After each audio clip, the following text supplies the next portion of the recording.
Bonjour et bienvenue dans cette nouvelle vidéo consacrée au plan d'audit interne. Tout d'abord, ce qu'il faut savoir, c'est que les missions d'audit interne s'inscrivent dans une démarche structurée qui permet de cibler les sujets les plus importants et de concentrer les efforts là où les enjeux sont les plus forts. Pour organiser tout cela, il existe un outil essentiel, c'est le plan d'audit interne. Le plan d'audit interne permet de définir, sur une période donnée, les missions d'audit à réaliser en fonction des risques, des priorités de l'organisation et des ressources disponibles. Il permet d'identifier les processus et activités à auditer en priorité, de planifier les missions dans le temps, d'allouer les ressources de manière cohérente, d'assurer une couverture adaptée des risques. Dans cette vidéo, nous allons voir comment on peut construire un plan d'audit interne clair, pertinent et opérationnel qui aide à guider les auditeurs, qui donne de la visibilité à la direction et, surtout, qui permet de s'assurer que les risques les plus importants sont bien couverts. Le plan d'audit interne, ce n'est pas seulement un calendrier d'audit, c'est avant tout un outil de pilotage. Il donne une direction à l'activité d'audit et permet de s'assurer que les efforts sont concentrés sur les sujets les plus importants pour l'organisation. Son premier rôle est de prioriser les audits en fonction des risques. Toutes les activités d'une organisation ne présentent pas le même niveau d'enjeu. Certains ont un impact financier important, d'autres à un niveau réglementaire, opérationnel, réputationnel, etc. Le plan d'audit permet de concentrer les missions sur les zones les plus sensibles. Cela évite de disperser les efforts et garantit une couverture cohérente des risques. Le plan permet également d'aligner les travaux d'audit avec les priorités de l'organisation. Celles-ci évoluent. Nouveaux projets, changement de stratégie, développement d'une activité, transformation digitale, évolution réglementaire. Le plan d'audit doit tenir compte de ce contexte. En pratique, l'alignement se fait à travers la cartographie des risques qui traduit les objectifs et les enjeux de l'organisation en risques à maîtriser. Le plan d'audit s'appuie sur cette base pour s'assurer que les missions portent bien sur les zones les plus sensibles et les plus importantes. Une fonction d'audit interne dispose de moyens limités. Temps, compétences, disponibilité des équipes. Le plan permet donc d'anticiper la charge de travail, de répartir les missions dans l'année et de s'assurer que les audits confiés correspondent bien aux capacités de l'équipe. Enfin, le plan apporte de la visibilité et de la cohérence. Il permet à la direction, aux managers et aux instances de gouvernance de comprendre quels sujets seront audités et pourquoi. Cette transparence renforce la confiance dans la démarche d'audit interne et facilite la coopération avec les équipes auditées. Élaborer un plan d'audit interne, c'est un processus structuré qui repose sur l'analyse, la réflexion et le dialogue avec la gouvernance de l'organisation. La première étape consiste à prendre en compte les enjeux stratégiques et le contexte de l'organisation. Comme on l'a dit, une organisation évolue en permanence. Nouveaux projets, transformations, priorités business, contraintes réglementaires. Le plan d'audit doit s'inscrire dans cet environnement. Le premier objectif est donc de comprendre ce qui est important pour l'organisation, aujourd'hui et à moyen terme, afin d'orienter les travaux d'audit sur les bons sujets. Ensuite, il faut identifier et analyser les risques. Pour ça, le plan s'appuie généralement sur la cartographie des risques de l'organisation lorsqu'elle existe. L'objectif est de comprendre quels sont les risques les plus significatifs, leur niveau d'impact et leur probabilité. Cette analyse permet de déterminer les zones qui nécessitent une couverture d'audit prioritaire. Si vous souhaitez en savoir plus sur la cartographie des risques, nous avons réalisé une vidéo dédiée que vous pouvez retrouver sur la chaîne. À partir de là, on peut définir les objectifs des missions d'audit.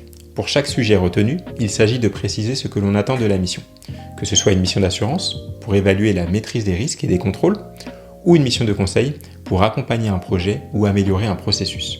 On a ensuite l'étape de priorisation. Tous les audits identifiés ne pourront pas être réalisés en même temps.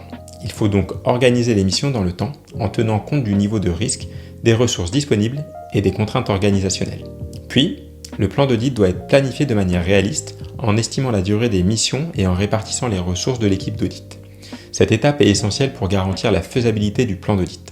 Une fois le plan construit, il doit être validé par la direction ou le comité d'audit. Cette validation donne au plan sa légitimité et confirme son alignement avec les priorités de l'organisation. Elle marque aussi un engagement partagé sur les sujets à auditer. Enfin, le plan doit être communiqué aux parties prenantes et régulièrement ajusté si nécessaire. Un plan d'audit n'est jamais totalement figé. Il peut évoluer en fonction de nouveaux risques, de changements stratégiques ou d'événements imprévus.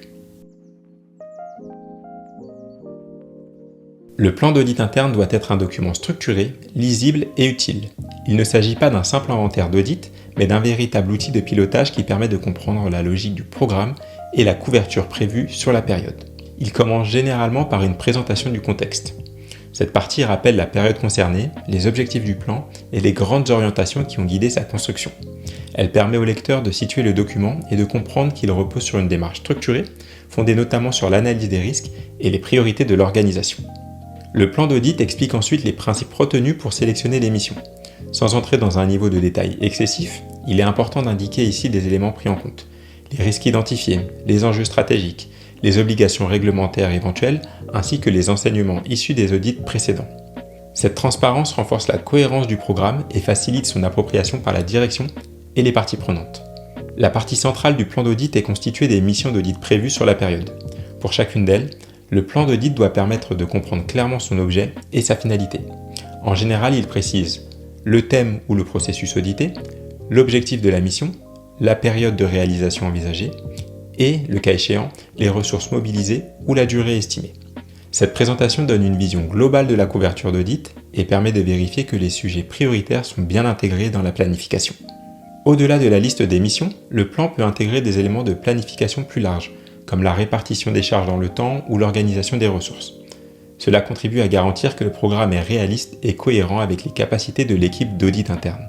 Enfin, un bon plan précise ses modalités de suivi et de révision. Même s'il est construit avec rigueur, il peut être ajusté en fonction de nouveaux risques, d'évolutions stratégiques ou de changements dans l'environnement de l'organisation. Cette capacité d'adaptation est essentielle pour maintenir sa pertinence tout au long de la période. Le plan d'audit interne n'est pas un document destiné uniquement à l'équipe d'audit. Pour être pleinement utile, il doit être partagé et compris par plusieurs acteurs de l'organisation, chacun avec un rôle différent. Pour les auditeurs internes, le plan constitue avant tout une feuille de route. Il leur permet de savoir quels sujets seront traités, dans quel ordre de priorité et avec quels objectifs. Il donne de la visibilité sur l'année à venir et facilite l'organisation du travail. Sans plan structuré, l'activité d'audit risquerait d'être réactive et dispersée. Avec un plan, elle devient anticipée et cohérente. Pour les managers opérationnels, le plan est un repère. Il leur indique que leurs processus peuvent faire l'objet d'un audit et, surtout, pourquoi. Cette transparence permet de mieux comprendre la démarche d'audit interne et de préparer les équipes en conséquence. Le plan d'audit va contribuer ainsi à installer un climat de coopération plutôt que de surprise. Pour la direction et le comité d'audit, le plan est un outil de gouvernance. Il leur permet de vérifier que les risques majeurs sont bien couverts, que les priorités de l'organisation sont prises en compte et que les ressources allouées à l'audit sont adaptées aux enjeux. Il devient alors un support de dialogue et de validation qui garantit l'alignement entre la fonction d'audit et les attentes de la gouvernance.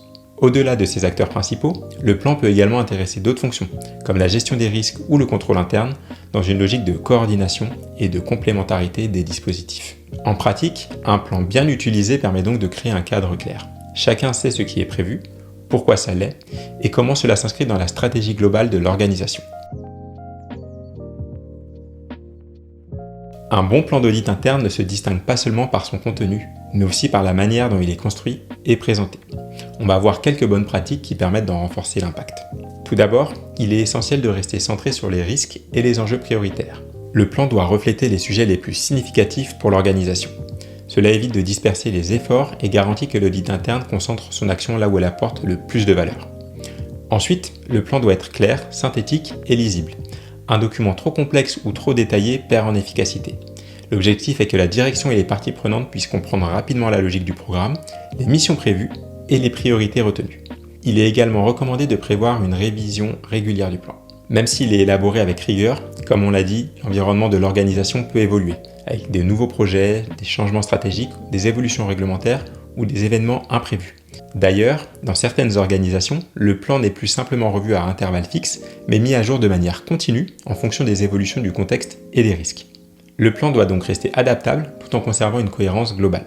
Enfin, un plan efficace est un plan réaliste. Il doit tenir compte des ressources disponibles, des compétences de l'équipe et des contraintes de l'organisation. Un programme trop ambitieux, difficile à mettre en œuvre, risque de perdre en crédibilité. La cohérence entre les ambitions et les moyens est donc un élément clé. Nous avons parcouru les éléments essentiels pour comprendre le plan d'audit interne. Son rôle, sa structure, sa méthode d'élaboration, ses destinataires et les bonnes pratiques pour en faire un outil efficace. Si cette vidéo vous a permis de mieux comprendre comment fonctionne un plan d'audit interne, n'hésitez pas à la liker, à vous abonner pour découvrir nos prochains contenus et à partager vos questions ou retours en commentaire. Si vous souhaitez améliorer vos compétences dans l'élaboration d'un plan d'audit interne en passant de la théorie à la pratique, je vous invite à retrouver les formations dédiées dans le catalogue IFACI. Le lien est en description. Merci d'avoir regardé cette vidéo, je vous dis à très bientôt pour de nouveaux contenus dédiés à l'audit interne et au contrôle interne.